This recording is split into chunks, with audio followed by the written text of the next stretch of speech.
Ladies and gentlemen, welcome to episode 15 of the Dan K Show. And you know what? I came back. You visit your family during the holidays, Lucas. That's what we did. We're home. We're back in a little brick backdrop here for you. A little look back into the old set. But we've brought some new additions this week. We have 3 new additions. We have a majestic unicorn, an ape that we will introduce you to later in the show, and Baby Ken Griffey Jr. I don't know why Baby Ken Griffey Jr. exists, but he does, and we have him, Baby Ken Griffey Jr. If anyone would like Baby Ken Griffey Jr., let us know. We'll gladly give away. Dan K giveaway, hashtag Dan K giveaway. If you tweet that, we will send you Baby Ken Griffey Jr. for your whatever you can use Baby Ken Griffey Jr. for. I don't know.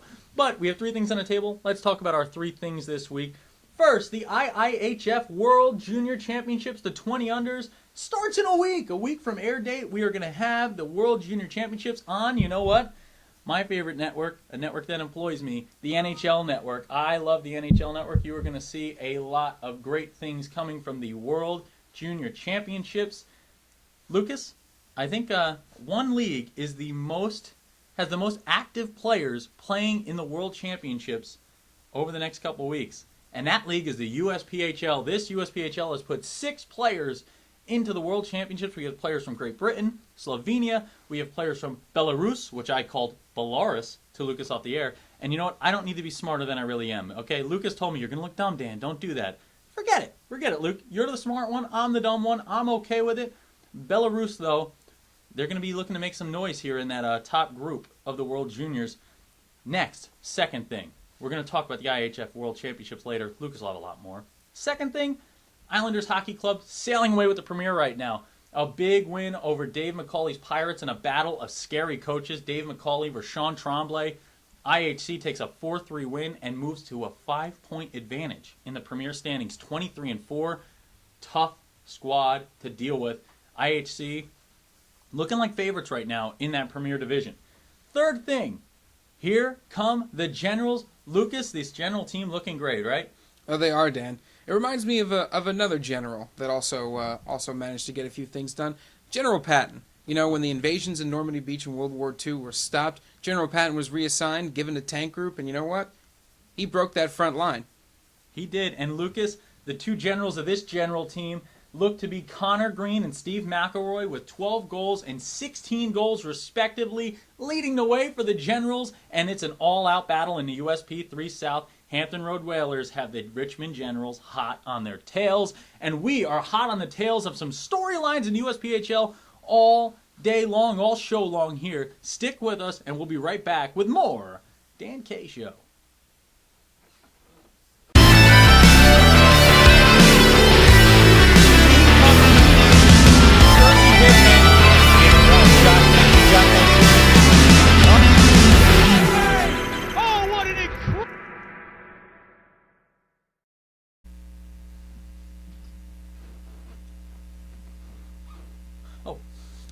And we're back. We're back here on the Dan K Show. I was a bit startled by producer Lena behind the scenes. She's doing string art. If you ever want to check out her string art, Lena Rose Photography on Etsy.com. You're going to love the string art. It's great gift ideas with the holidays coming up. But, you know, Lucas, we get back to hockey.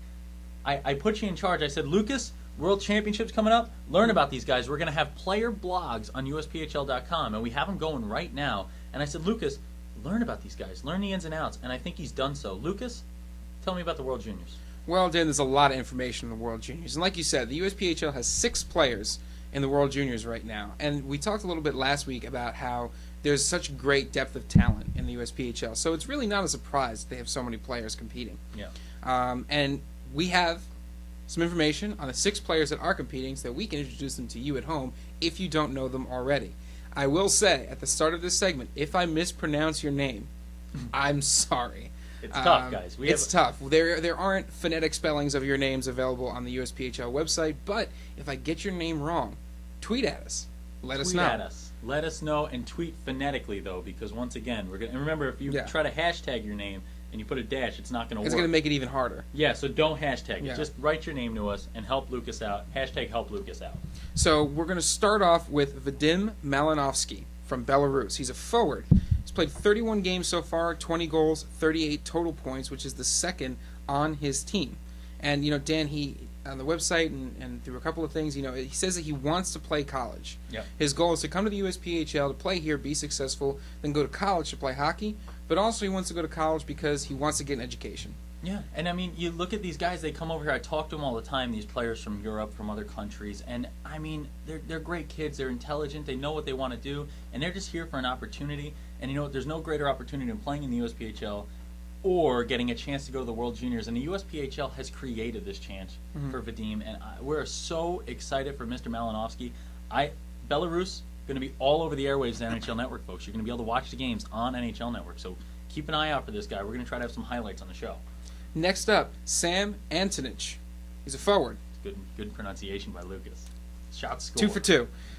So he's played for the Connecticut Junior Rangers and the Okanagan Screaming Eagles. He was actually called up to the Premier League when he played with the Junior Rangers. Yeah. So he got a chance to show what he can do at the Premier level, which indicates that a player is currently playing very well when they get called up, but also that they see potential. They don't call up people who they don't think have potential to get better from where they are right now. And so far in 19 games with Okanagan, he's got 8 points, and we're looking to see what he can do in the World Juniors. I'll tell you something about Sam Antonich. He is a character. He was on the show, if you remember him. He was playing around with the Hippo flashlight, which is missing. And this kid's a hilarious kid, hilarious personality, great person to talk to, loves Boston cream donuts, and loves scoring goals even more. We're going to look for him to do so in the World Championships. Next up, Vadim Vajankin. Another Vadim. From Estonia is the team he's going to be playing for in the World Juniors. He is currently playing for the Boston Junior Bruins at the Premier level, and in 18 games he's got 1 goal and 10 assists. So this is a guy that loves to dish the puck. Loves to create. He loves to create opportunities for his teammates. He is an on-the-ice guy that, while his presence may not be directly felt in terms of goals scored and always being the guy on the highlight reel, he's the guy that sets up those opportunities, which in some cases is even more important. And his country that he's playing for might lead the countries and countries I know the least about. And I know little about I know a little about our country, the USA. But I mean, I didn't know how to say Belarus, but I mean Estonia. I need to look into it a little more, but it seems like a great place. Right? Is it a great place? I think that's your homework assignment for next week. All right, let me mark it down. Lucas, keep going while I mark down. I need to look up Estonia. Okay. Next up, we've got Ben Churchfield, who is the first goalie on our list. He played for the Junior Pirates in the Elite Northern. This year's got a .909 save percentage, 2.68 goals against. So what he's mentioned in a couple of interviews he has is that he's really enjoying his leadership role on the team. He's really kind of fit into that role very nicely, and he's also had so many nice things to say about his coaching staff. How they really try to build a team first and individuals second, and that they're really teaching guys to play in an organization, support each other to back each other up, and then it's not about individuals, it's about team.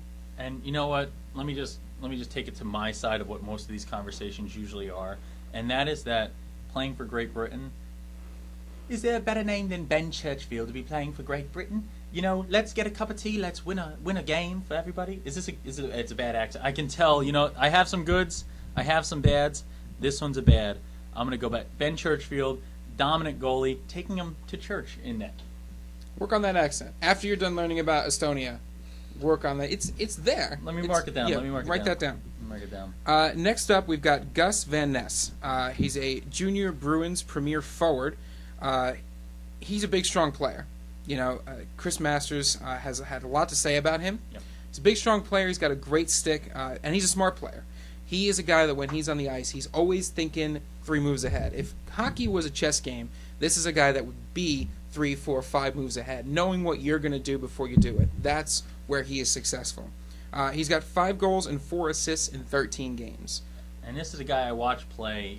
You want to talk about right place, right time kind of guys. I mean, there's a lot of people who really undervalue a player's ability to put himself in the right position on the ice. And Gus Van Ness is a guy who's always in the right place, and you just got to appreciate the style of play he's putting out there. Gus Van Ness sounds like a great chess player, and even better hockey player. And last on our list is Maciej Subic. Yes, Subic, Mr. Subic. Got it. He's going to be playing for Slovenia. He's a forward. Last year he played full-time with the Olympia team. Yes. I think. There's a.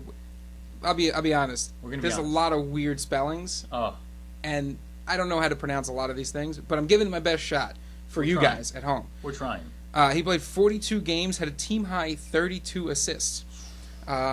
He's looking for NCAA, just like all these guys. He joined Okanagan. He's trying to get to college because he wants a career after hockey. As far as hockey goes, he says, he wants to play college. He wants to try to play professionally and maybe become a coach. But then after that, he wants a career in engineering. So this guy is not just looking forward to a future in hockey, but he's looking forward to a future after hockey. Hold on.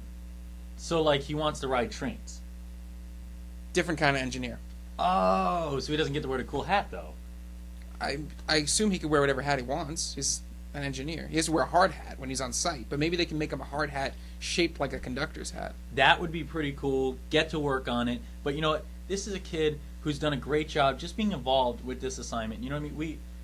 Brett, myself, and Mike Klein, 3 of the guys from the league, Lucas now getting involved with it with us. I mean, we reached out to these guys and we said, hey, can you guys let us in on the experience? You know what I mean? We want you at home to be able to feel the experience that these players are feeling. Because what happens, I'll run you through it. You know what I mean?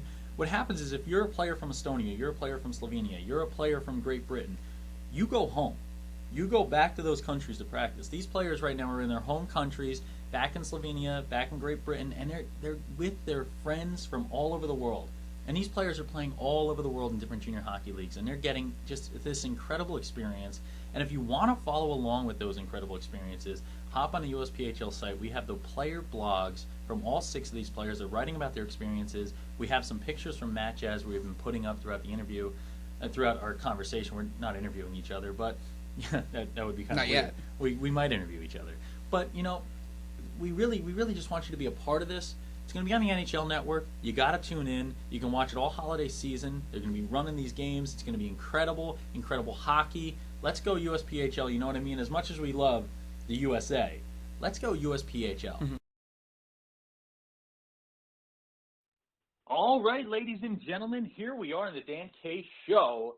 Where in the USPHL is Dan Kemchek? Well, he's not in a place, but he is in an area where there is information aplenty. Hockey information, that is. We are here at World Junior Insider Mike Klein, and the league's top source of information and intelligence. Mr. Klein, how you doing? I'm doing great, Dan. How are you? I am doing great. Even better to have you on the phone now with me. We're going to talk a little bit about the World Juniors. You get the U20 championships going on, one of the biggest tournaments in the hockey landscape, and there's a lot of USPHL flair involved. Mike, I want to start here. The World Juniors, for some fans parents who might just be getting into it, just watching, fans who are new to it, what is the importance of the World Juniors? Well, a lot of the importance comes from just the attention that it gets. I mean, this is probably the number 2 hockey tournament in the world, behind only the Olympics. This is one where they sell out gigantic arenas where people come from all over the world and converge on this building, and everyone's watching it. If they can't be there, everyone's watching it in their home country. So for the fans, I mean, this is, not only is it a high stakes tournament, it's also, because the teams are separated by country, it's also a matter of national pride. You have such great rivalries like Austria and Germany, U.S. and Canada, the Baltic republics, Estonia, Latvia, Lithuania. A lot of these countries have shared history on and off the ice, and it's always a good way. It's always a good way to sort of, like any rivalry, just to gain the upper hand and get a little bit of bragging rights. As for the players, a lot of these guys, everyone loves playing hockey. Everyone loves their club teammates and all of that, but nothing ever compares to wearing your country's national sweater. And for the players, there's that extra bit of, again, the national pride in it, where, you take someone like Gus Van Ness from the Junior Bruins. I know very well he's loving his time with the Bruins, but there's something a little extra to putting on, for him, putting on the orange sweater that says Netherlands on it. And, this is something that they'll always remember, and it could be, and for a lot of them, it could be the biggest stage they will ever play at. And it's an incredible answer right there from Mr. Mike Klein. You know, Lucas was schooling me on some of these countries, you know, Estonia and Belarus, and he was teaching me a little bit about them just because I'm so naive, and I listen to you talking about Baltic republics, just throwing out names. I love it. And you're going to see, folks, just talent aplenty, and a lot of that talent coming from the USPHL. 6 USPHL players being represented right now in the World Juniors in some way, shape, or form. Mike, can you talk a little bit about, I think you have a little project going on with these guys that you've been spearheading and really getting these guys involved on the USPHL.com website. Oh, yeah, absolutely. You know, a lot of these guys, you know, a lot of us, you know, I played hockey growing up. Brett played hockey growing up. You know, everyone in the league, you know, every one of the league staff, obviously our coaches all played hockey growing up, but very few people get the honor of competing in such an important international event such as this. And so, I mean, even when I had gone to the Men's World Championships as a journalist, yes, I helped out the team, but I did not have, you know, I did not really do all the behind-the-scenes stuff. So what we're doing is all of our players have been sending in updates, some of them every day, some of them every couple of days, but detailing everything that goes into the preparation for both the tournament and for each individual game. This is a never-seen-before look at how a national team operates and exactly what the players have to do during such a high-stakes event. So what we're doing, what we're doing on the website, we've got it all sorted. We've got it all organized on USPHL.com/worldjuniorblog, and fans can go to the website, update it at least every day, at least once a day, and see, take it from the players themselves, everything that goes on at that tournament. And I was just about to tee this guy up for the drop on where to find the blog, and he does it himself. That is a professional, folks. You want to talk about why a guy becomes a World Junior Insider, why a guy is writing for all different publications and all over the hockey world. That's why. This guy knows what he's doing. And another player who knows what he's doing, Mike, is Vadim Malinovsky, a guy playing for Belarus. Can you tell the folks a little bit about him and maybe if they can watch him? Yeah, absolutely. Vadim, he is currently playing for the Okanagan European Eagles in the Premier Division. This is the first time he will ever be playing for his national team, so a huge honor for him. Also of note that it's the first time that his country, Belarus, has made it to the top division of the tournament. So they'll be playing all of the powerhouse countries, the traditional powers like Finland, which is where they will be playing in Helsinki, but the Czech Republic, Canada, United States, and so there's sort of the added again. There's even more to it than just first time with the national team. This is, he's a part of this team that has done something that nobody else, or that is about to do something that none other has done before, and to top it all off, well, he'll just sort of be on the NHL network. I guess that's kind of a big deal. Yeah, no big deal, right? I mean, I love No, not at all. But yeah, and that's the thing. Folks are going to get a chance to not just get an inside look behind the scenes, but now you're going to get to see some USPHL talent on the NHL network. It's going to be an incredible tournament. Mike, I'll give you an easy question to finish you off because you've been knocking them out of the park so far, and I don't think I can trip you up. A scale of 1 to 10, how excited are you for this tournament and to really see how it shapes out and how the USPHL performs? I'd say my excitement for this tournament is I'd put it on a 9.5. I mean, there's something about international hockey that just elevates it above all other types, be it junior or even college hockey. And it's so great to see, all of these players being selected by their national teams, wearing their country's colors, and and also from the league level, it's great to see that we have so many people coming in from all over the world to play for our league. They clearly think that not only is it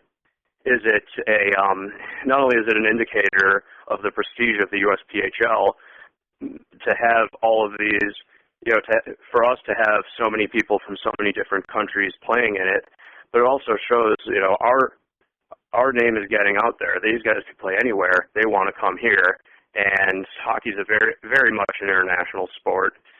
So it's great to see that our league has taken advantage of that, and our league is showing everybody in all corners of the world what it's capable of. Yeah, and you sum it up perfectly there. The perfect finish from you. I mean, this is a Where in the USPHL segment on the show, and we've shown how far the expanse in our country is in the USA with talking to people from different places, going to different places, talking to people from Detroit, or talking to Wisconsin, talking as far south as Florida, as far north as Portland, Maine. But I think this is a chance, this interview, to show that it's now become the world. It's worldwide. This USPHL league, international flair, and it's going to show in the upcoming weeks in the World Juniors. You're going to get to see it on NHL Network. Watch as Belarus and Vadim Malinovsky, fun name to say, funner player to watch, is out in the ice. We're going to have 5 more players. Check him out on USPHL.com. And, folks, keep reading up from Mike Klein. He has 7 things each week, and each week they get better and better, more and more to learn about this wonderful league. Mike, thanks for coming on this week. Thank you, Dan. Nice job. Thank you. Love the plugs, man. Pro. Thank you. Yeah, I've had a lot of practice at, self-promotion. Yeah, it's shameless self-promotion. That's it. Yep. Just hit every single plug. I was literally going to tee up on the one. You just were like, nope, got it. It was perfect. Yeah, well, that one, I mean, considering how crazy that's been getting it put together, I mean, of course, I'm telling everybody to read it. Of course. But yeah, man, awesome. Seriously. Thank you. Thanks so much for taking the time, too. I'll put it together. I'm going to cut that little part out. We'll put a nice little graphic up during it, and we'll get it on this week. All right, awesome. Can't wait. Hey, thank you, man. Talk to you. Thank you. All right, sounds good. Bye. All right, bye.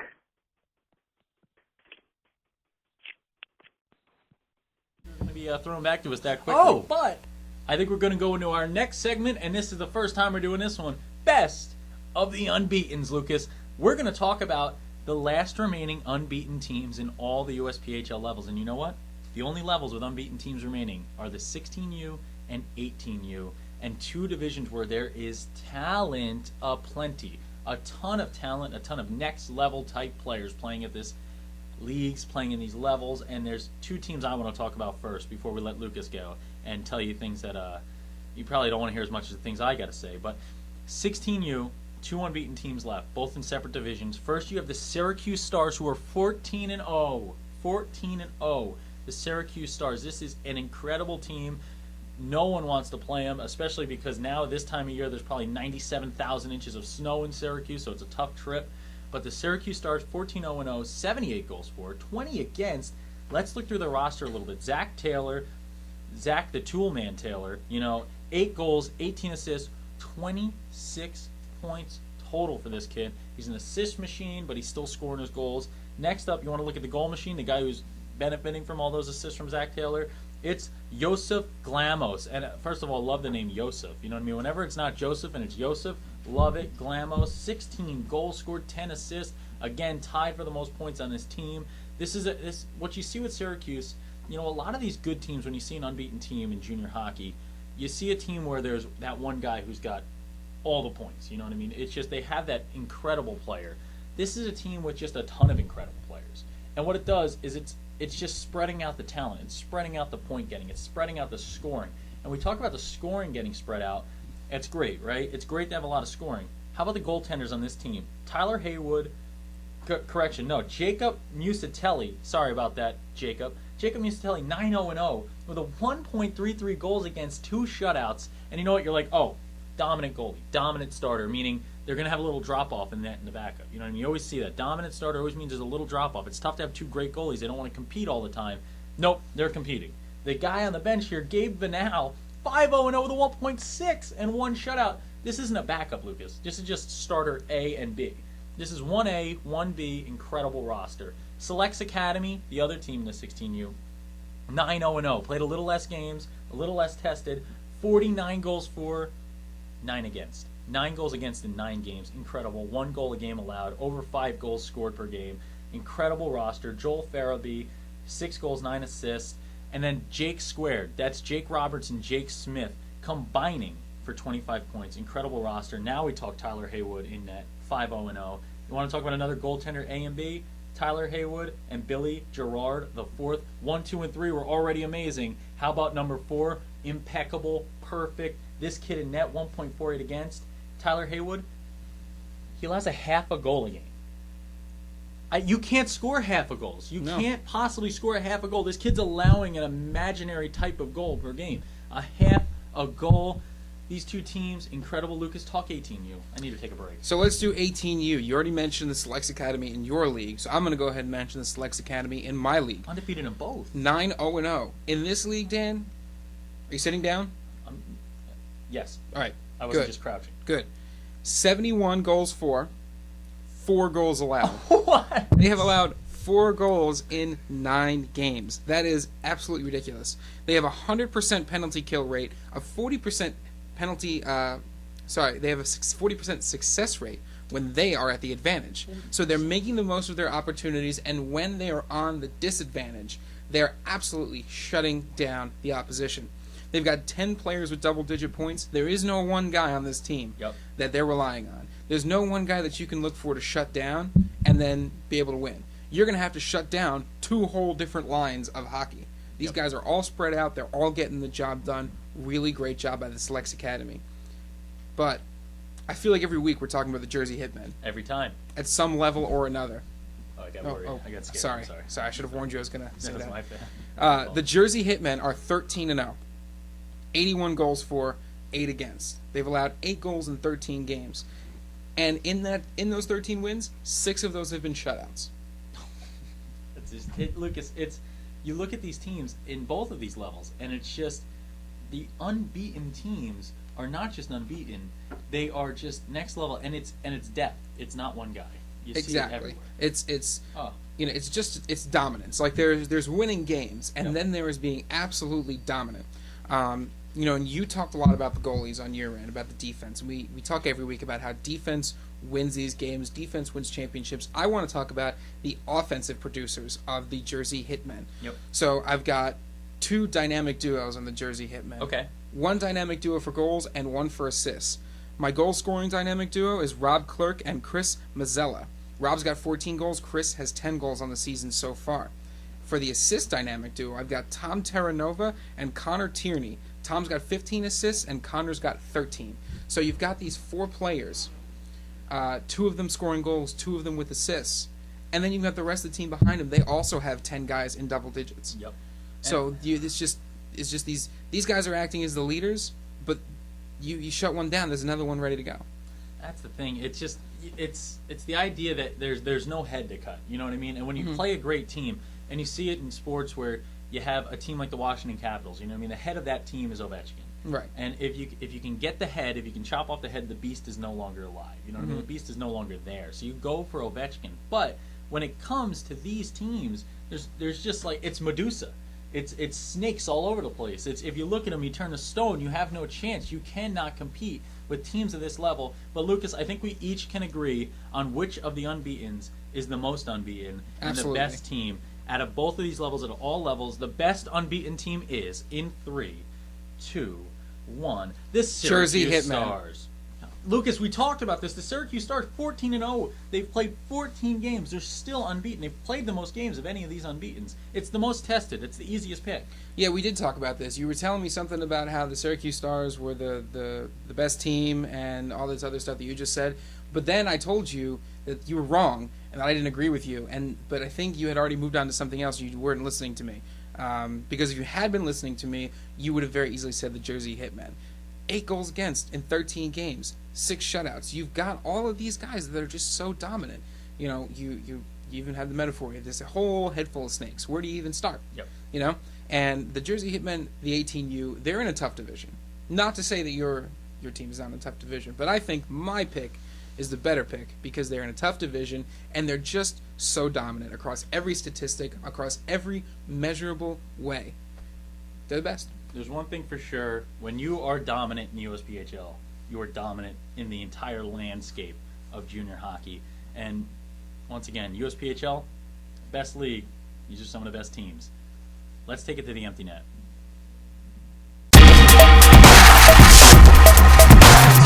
Rock in the USPHL and deliver the entire segment as a rock group. That's Like, good. I'll drum it and you sing it. That's actually good. No, you try to give them to me all the time. Who uses those? Say, look, hey, return the Hippo and we've got coupons for you. Coupons. We've got, what do we got? We got coupons. McDonald's coupons. I've got some tea in here. Some Splenda. I've got a unicorn, a glass unicorn. Okay, ready? Are you recording? Already? Okay. Folks, welcome to the Empty Net, our favorite segment of every show, a segment where you all show us that you have an inability to tweet questions on Twitter and you do not understand what a question is and where a question mark belongs. Please, please, please listen to the PSA that Lucas has for us. Look, it's great what you're doing. Fine. We love seeing, you tag us, you mention us. That's great. But you're not asking us anything. So when you say, hey, Dan K Show, the Jersey Hitmen had a great game this weekend. Great game. Yes, we know that. We watch the games, we do the stats, we do the show. What do you want us to do with that? Right, there's no material. That's like saying, hey, I have a question for you. The sky is blue. Not a question. There's no way to respond to that. You're like that relative that every Christmas, every birthday sends you a gift. And, it's great that you send us a gift. It is. And we love the thought. We appreciate it. But, it's like if we lived in Florida, you're the relative that would send us a wool hat and scarf set. Yep, and it's like, thanks. It's beautiful, yeah. but I'm sweating. I'm your sweating. Scarf and wool hat. So please send us a question. If you read what you're going to tweet and you naturally end with an upwards inflection, that usually means it's going to be a question. Yep, there should be an inflection. And just because you say, Jersey Hitman did great today, that doesn't make it a question. That's weird. Work on it. Work on it, guys. We want questions. We want to answer you. We get questions from John Monkovich, Brandon Osmondson. We get these guys talk to us, but come on. Give us some stuff. Yeah. Give us something. Give me something to work with. We've got so many juicy details about our lives and about other people and our opinions. We have so many opinions. We have Ask opinions, us. and I'm always right. Just ask me. Ask me a question. Go ahead. Try it out. And with that in mind, we talk about something even more serious than the lack of questioning. We talk about a friend who's gone missing. This is a artist rendering of the missing Hippo flashlight. You see him? Lucas, hold him up. If you've seen this face, if you've seen him, get him to us. He's missing. He's missing. And you know what we've hired? We've hired a private investigator. We've hired Detective Chimp A. Bananas. Mr. Bananas here is going to be on the case looking for whoever Brett Bruneteau and Mike Klein took the Hippo flashlight. If we don't get that Hippo flashlight back, we will be so angry. If we don't get Hippo flashlight back, this guy's going to go Donkey Kong on you. He's going to Donkey follow Kong. the trail of clues like a trail of bananas, gobbling up each one, hungry for more. Where's the next clue? Where's the next banana? What's a clue? What's a banana? I can't even tell the difference anymore. And you know That's what? This guy. If you think you're going to get away with it, if you think you're smart enough to really outsmart Detective Chimp A. Bananas, guess what? All those bananas he's eaten, you're going to slip. You're going to slip on one of them peels because he doesn't clean up. He's a monkey. He throws those things anywhere he wants to. He's a detective and a monkey. He didn't work this hard to clean up his own banana peels, Lucas. The last thing I'll say, if you're thinking about turning yourself in, please do. He is not cheap. At all. We are spending so much money on this monkey. We don't get paid a lot as is. Huh. A significant portion of that money is now going towards bananas to pay Chimp because he only accepts bananas as currency. Only accepts bananas, and in the winter it's tough to come by bananas. Yeah, they're out of especially ripe season. ones. You only get the green ones, and then they're ripe for 2 days, and then all of a sudden they're black, and you have to use them for banana bread, which is delicious. I love banana But bread. he doesn't. He's gluten intolerant. He's got celiac disease, so he can't. Does he can't he? have. Yeah, he can't have banana bread. I'm sorry, Detective Chimp. Yeah. But there's a lot of gluten-free options out there now that taste just as good as the regular stuff. You'd be surprised. Hashtag gluten-free monkeys. Yeah, raise awareness, folks. But, what I want to just end this show on, Lucas, It's just, we're going to be doing something next week. We are. Next week, Lucas and I will be Take it away. right back at you. Thanks, Dan. Next week, we'll be doing commentary Ah! for the Philadelphia Flyers. For the Philadelphia Flyers, taking on the Syracuse Stars at the Virtua Center Flyers Skate Zone in Voorhees, New Jersey. My best announcer voice, we're going to be talking a little Greco, echo, do you hear it from the get-go, Ron Greco. We're going to have a little bit of, let's think, Barry Needler needling one home. Mm-hmm. We're going to have a little bit of he huffs, he puffs, he blows the net down. And Lucas is going to bring some goal calls for the Syracuse Stars. We're going to have both teams represented great at the Flyer Skate Zone. You better be watching on FastHockey.com. You better be there. And we're going to shoot the Dan K Show on site. We're going to be on site with the Dan K Show, Lucas and I. Ryan Shute will make a guest appearance. Exciting stuff. Next Sunday, Flyers versus Stars. Lucas, parting words for the people. Not really. Detective Chimp A. Bananas, parting words for the people. I don't think he's got anything. And myself, I'll tell you this much. Please, return that Hippo flashlight. And remember, Baby Ken Griffey Jr. is always watching. If you want Baby Ken Griffey Jr., tweet us, hashtag Baby Ken Griffey Jr. The first one to do it, I will mail you a signed copy of Baby Ken Griffey Jr. Thank you so much for watching. As always, we love our fans. We love the people. Hashtag Dan K Show. Remember, when Dan K's on the mic, it's always hockey night. And when Detective Chimp A. Bananas is on the case, it's always going to be solved. And when Lucas Jones is on your show, he likes to steal the end. That's what you get for stealing my segment. Now I steal your end. I always end the segments. I'm out of here. Lucas, you do it. Fine. Watch this. Hey everyone, welcome to the Lucas P Show. I'm Lucas P. I'm turning off the camera. No, you're not.